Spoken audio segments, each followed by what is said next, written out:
Sebelum kita lanjutkan kembali perbincangan pemirsa bersama dengan Wakil Menteri Keuangan Republik Indonesia, kami kembali mengajak Anda untuk menuju ke gedung DPR RI. Ada rekan kami Fatimah Albar yang akan menggambarkan bagaimana kondisi terkini di sana pasca Presiden Republik Indonesia Joko Widodo menyampaikan pidato RAPBN 2025. Silakan Fatimah, apa saja agenda Presiden saat ini? Apakah masih berada di sana atau mungkin sudah meninggalkan DPR dan menuju ke agenda selanjutnya? Ya, Tisa dan juga pemirsa, betul sekali kita baru saja selesai mendengar segala rangkaian ataupun pidato yang disampaikan Presiden Joko Widodo mengenai nota keuangan maupun RAPBN 2025. Lalu apa saja kegiatan selanjutnya yang akan dilakukan Presiden Joko Widodo, di mana seperti kita ketahui bahwa memang Presiden Joko Widodo telah meninggalkan gedung DPR RI, telah selesai usai ia menyampaikan pidatonya, ia langsung bergegas meninggalkan gedung DPR RI. Karena dapat kami informasikan bahwa Presiden Joko Widodo akan segera berangkat ke ibu kota Nusantara atau IKN, di mana seperti kita ketahui bahwa esok akan digelar upacara pertama, upacara Presiden atau upacara bendera, kenaikan bendera dan penurunan bendera pertama kali di IKN atau ibu kota Nusantara. Namun memang ada rangkaian kegiatan sebelum mencapai acara 17 Agustus di IKN nanti, di mana nantinya tepat pada pukul 00 waktu Indonesia Tengah, Presiden Joko Widodo akan menggelar atau melaksanakan apel kehormatan renungan suci di Taman Kusuma Bangsa IKN, di mana nantinya tepat pada pukul 00 apel suci ini akan digelar langsung atau dilaksanakan langsung oleh Presiden Joko Widodo, di mana memang apel suci ini mempunyai peran atau memiliki makna melakukan renungan terhadap pahlawan-pahlawan bangsa yang sudah membawa Indonesia kepada kemerdekaan. Jadi memang serangkaian kegiatan Presiden Joko Widodo setelah dari DPR langsung berangkat ke IKN pada pukul 00 nanti, pukul waktu Indonesia bagian tengah akan digelar apel suci tersebut, dan keesokan paginya atau esok pagi tepat 17 Agustus akan digelar kenaikan bendera pertama kali di ibu kota Nusantara. Sementara untuk agenda Presiden seperti itu, dan untuk di DPR sendiri kepada para anggota pimpinan DPR sudah kembali ke fraksinya masing-masing, dan kami masih di sini masih menunggu karena memang masih menunggu diskusi lebih lanjut usai pidato yang disampaikan oleh Presiden Joko Widodo. Sementara itu, Tisa, kembali ke studio. Albar, atas laporan Anda langsung dari gedung DPR MPR RI. Saya lanjutkan kembali kepada Pak Tommy. Pak Tommy, sebelum kita membahas how to reduce pengangguran, bagaimana cara mengurangi tingkat pengangguran, ini masih cukup menarik untuk kita bahas mengenai makan bergizi. Makan bergizi gratis ini apakah hanya untuk anak sekolah saja atau mungkin ada kaum-kaum prioritas juga yang akan mendapatkan fasilitas tersebut dari negara? Ya, ini penting untuk dijelaskan ke masyarakat luas bahwa makan bergizi gratis ini bukan hanya ke anak sekolah, tetapi juga untuk nutrisi terhadap ibu hamil, ibu menyusui, dan bahkan balita. Karena ini kan kita kalau bicara nutrisi itu harus komprehensif lah ya. Jadi tujuannya adalah lebih besar dari hanya anak-anak sekolah. Anggarannya juga sama Pak, kira-kira apakah dari 71 triliun itu atau mungkin ada anggaran mungkin misalkan dari bidang kesehatan yang diambil? Nggak, memang sekali lagi anggaran 71 triliun itu kan berdiri sendiri. Ya, jadi itu di dalam lah tapi sekali lagi saya mau menggarisbawahi bahwa itu adalah tahap awal ya, itu tahap semacam tahap awal untuk tahun pertama supaya kita secara operasional baik dan secara distribusinya baik dan sebagainya dan seterusnya. Tentunya hal-hal seperti itu akan ditingkatkan di kemudian hari. Oke. Nah, ini pertanyaan nih Pak, dari kaum ibu-ibu yang punya anak di sekolah begitu ya Pak ya.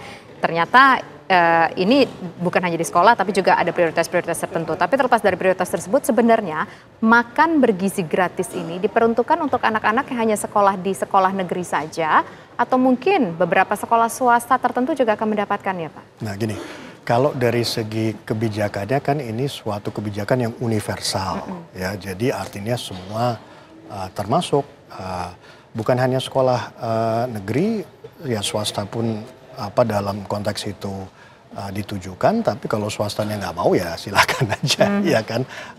Tapi sekali lagi ini bukan hanya sekolah negeri dan swasta loh, ini juga pesantren.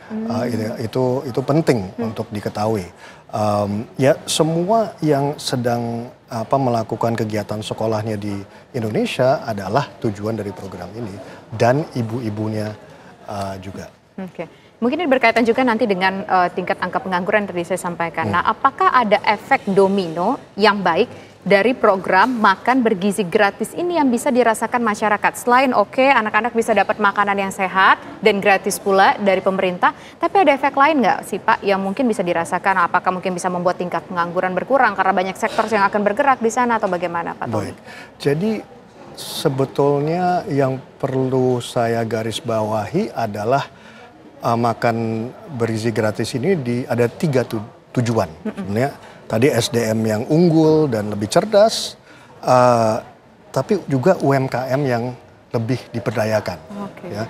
Jadi kalau istilah ekonominya kan ada istilah multiplier effect. Ya, contohnya apa? Misalnya kita melakukan suatu kegiatan di daerah tersebut, ya UMKM itu akan diikutsertakan, baik itu pasokannya atau bahkan distribusinya dan sebagainya dan seterusnya. Itu silakan, sebetulnya hal-hal yang operasional itu biarlah Badan Gizi yang menjawab itu ya.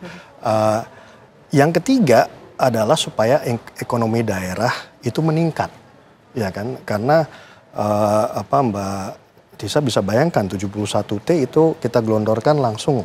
Ya, jadi tentunya nanti akan ada dampak kita harapkan dampak positif, apakah itu dari multiplier effect-nya atau bahkan dari tenaga kerja yang mungkin lebih terserap, lebih banyak. Pak Tommy, kalau bicara lagi soal bagaimana mengurangi angka pengangguran itu, apa sih mungkin hal-hal yang sudah disiapkan dan akan diupayakan oleh pemerintah, Pak Tommy? Secara strateginya ini kembali ke transformasi ekonomi, ya kan? Transformasi ekonomi itu apa sih yang bisa memberikan lapangan kerjaan yang lebih baik? Karena ini meskipun angka-angkanya cukup positif, ada penambahan tenaga kerja dan ada pengangguran menurun, tapi kan itu kan angka-angka statistik ya Mbak. Ya. Kalau bagi mereka-mereka yang tidak punya kerjaan ya merasakan dan ini bagaimana ini kita. Nah, itu menjadi saya rasa suatu tantangan dan suatu hal yang harus dijawab oleh pemerintah apapun, tapi terutama nanti pemerintah berikutnya. Kembali ke transformasi ekonomi ya contohnya misalnya ya dengan mengembangkan industri-industri yang lebih added value tadi ya, terutama di digitalisasi, mungkin di semiconductors, di elektronik, itu kan targetnya adalah penyerap mereka-mereka yang punya pendidikan mungkin tinggi ya. Yang mungkin pendidikannya lebih rendah, kita bicara ketahanan pangan. Ya kan, kenapa Pak Prabowo Subianto selalu menyebut ketahanan pangan adalah sebetulnya ke sana, ya kan. Dari situ saya rasa itu tentunya dengan fokus yang spesifik terhadap sektor-sektor tersebut, itu dengan sendiriannya akan meningkatkan lapangan pekerjaan. Oke, itu harapan kita semua ya, multiplier efeknya dapat, begitu mungkin bahasa umumnya adalah semuanya bisa mendapatkan, bukan hanya anak-anak saja yang mendapatkan efek positif tersebut, tapi juga ibu hamil dan juga para pekerja yang nanti akan involve dalam program makan bergizi tersebut. Nah, kalau untuk penguatan ketahanan pangan sendiri apa Pak? Ini kan salah satu program dari Pak Prabowo Subianto yang kita simak bersama-sama beberapa waktu lalu mengatakan akan melakukan ketahanan pangan, menguatkan ketahanan pangan. Apa yang mungkin bisa dilakukan Pak untuk menguatkan ketahanan pangan Indonesia? Ya, ketahanan pangan ini sebenarnya luas sekali ya Mbak ya.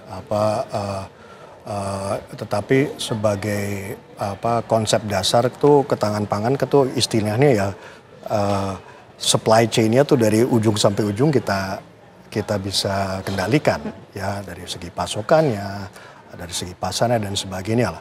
Bagaimana mencapai itu ya dengan strategi yang dikhususkan ke arah sana, dengan saya rasa organisasi atau lembaga-lembaga yang memang spesifik diarahkan ke sana dengan anggaran yang terarah pula.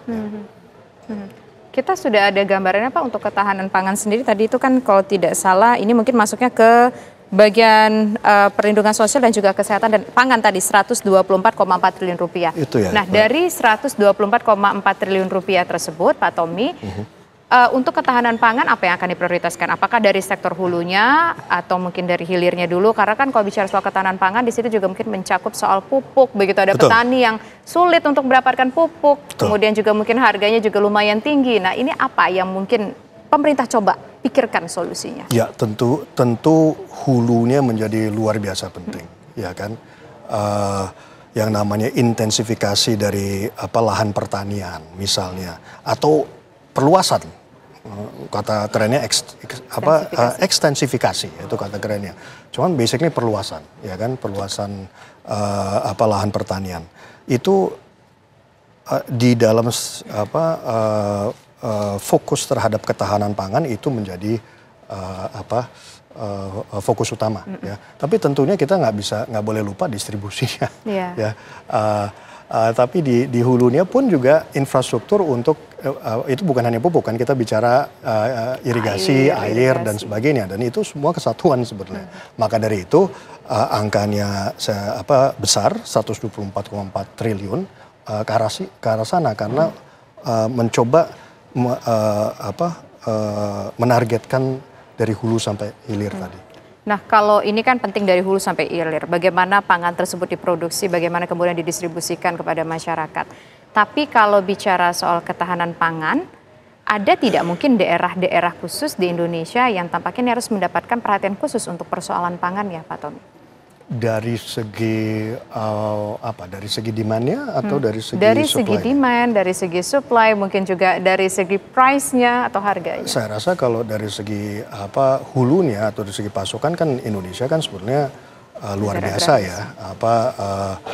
Tergantung, saya rasa itu sesuatu nanti program dari program ketahanan pangan tadi pasti akan difokuskan oleh kementerian-kementerian nanti yang terkait ya. Dan jadi kalau dibilang mau daerah mana, saya rasa itu sesuatu yang perlu menjadi acuan atau perlu dijelaskan oleh kementerian yang akan datang ya. Dan tentunya mereka sudah mempunyai program-program yang menurut saya jitu ke arah situ. Oke, selanjutnya kita juga akan membahas mengenai bagaimana kemudian untuk menjaga defisit anggaran kita di bawah 3%, strategi apa yang disiapkan oleh pemerintah untuk ini. Pemirsa, sesaat lagi tetaplah bersama kami.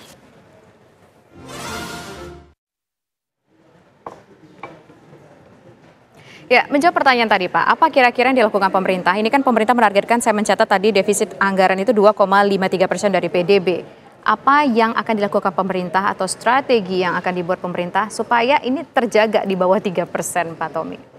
Ya, itu kan kaitannya dengan APBN-nya, dengan rasio hutangnya, dan itu saya rasa sudah sangat jelas ya bahwa kita melakukan bahasanya kan fiscal prudence ya, itu dari sesuatu yang udah menggema sudah lama dan akan dilanjutkan.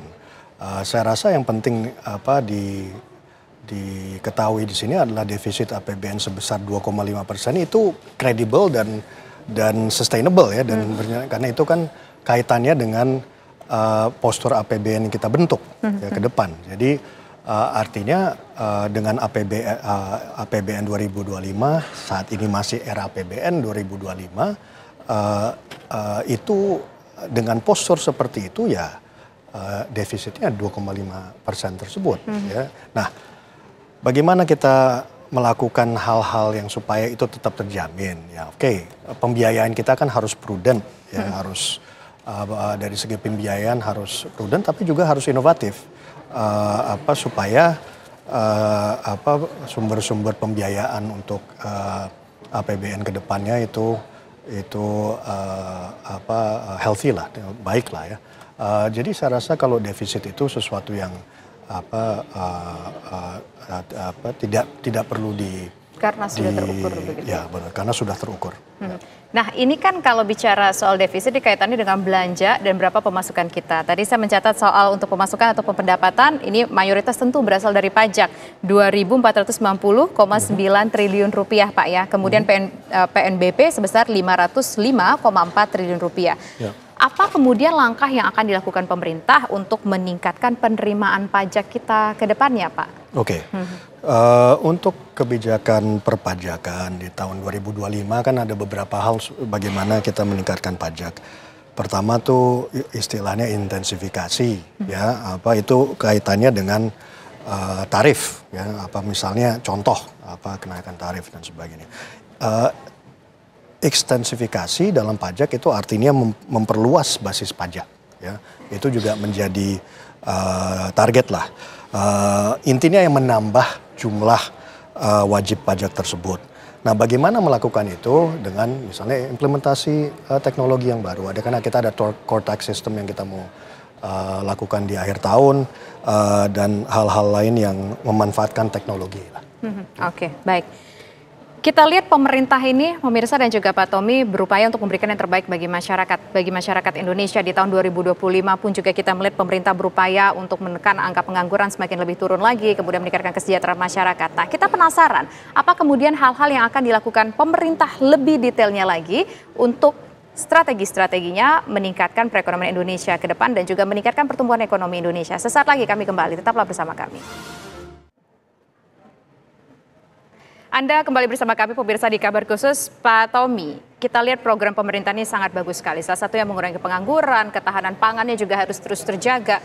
Kembali lagi ke pertanyaan saya sebelumnya, apa sih kira-kira yang disiapkan oleh pemerintah untuk membantu katakanlah suplai, distribusi dan juga pangan yang baik bagi Indonesia? Oke, saya coba menjelaskan dukungan rantai pasokan pangan tersebut ya, yang saya katakan tadi hulu sampai hilir. Ini kaitannya dengan anggaran ketahanan pangan yang 124,4 triliun tadi, ya kan? Kalau kita lihat rantai pasok pangannya, kita mulai di praproduksi, ada produksinya, ada distribusinya, ada pemasarannya, dan akhirnya ke konsumen.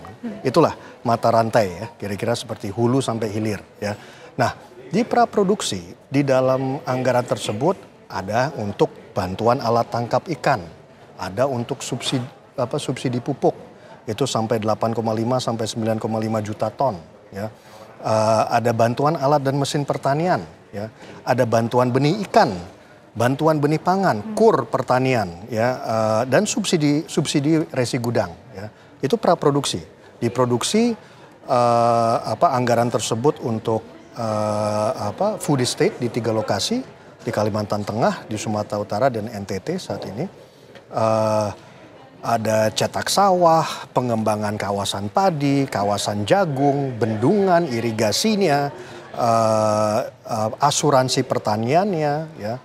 Di distribusi, fokusnya terhadap pelabuhan logistik, jalannya, storage-nya, ya. Maupun jalan usaha tani istilahnya ya. Di pemasaran ada cadangan pangannya ya kan. Itu juga kaitannya sama subsidi cadangan pangan, stabilisasi harga ya, dan sebagainya dan seterusnya. Dan tentunya sampai di konsumen nih. Nah, di konsumen ini di situ kan ada Perlinsos, kan ada kartu sembako dan nanti akan ada makan bergizi gratis dan sebagainya dan seterusnya. Jadi itu mata rantai itu sangat besar dan menjadi suatu strategi pertumbuhan yang sangat penting. Oke. Pak Tommy, dari tadi kita berbicara mengenai APBN, anggaran belanja pemerintah 3.613 triliun rupiah, anggaran pendapatan pemerintah 2.999,6 triliun begitu. Tapi masyarakat itu mungkin begini Pak. Tidak semuanya mengerti APBN ini angka-angka apa sih? Apa sih pentingnya APBN? Bagaimana sih dampaknya APBN ke kehidupan masyarakat? Sebagai konklusi terakhir, silakan Pak Tommy. Saya coba ya, yang namanya APBN kita coba turunkan ke darat lah, kan ya. Istilahnya apa sih ini, gitu kan? Saya mau menjelaskan gini, Mbak Tisa. APBN itu kan dari segi penerimaan APBN itu dari mana sih? Itu dulu deh. Ya. Itu kan dari pajak. Yang paling besar tuh pajak. Artinya APBN tuh uangnya tuh uang masyarakat. Betul. Ya, itu adalah uang masyarakat luas. Ya. Nah, karena itu APBN itu harus di-manage secara prudent, secara baik, dan secara tertuju. Ya, dalam hal ini tertujunya ya harus ke hal-hal yang produktif. Jadi sebenarnya yang namanya APBN ini meskipun kayaknya tinggi sekali, itu sebetulnya luar biasa pentingnya untuk kehidupan masyarakat luas sehari-hari. Karena itu penting. Karena itu harus di-manage dengan baik, dikelola dengan prudent, dengan dengan baik ya.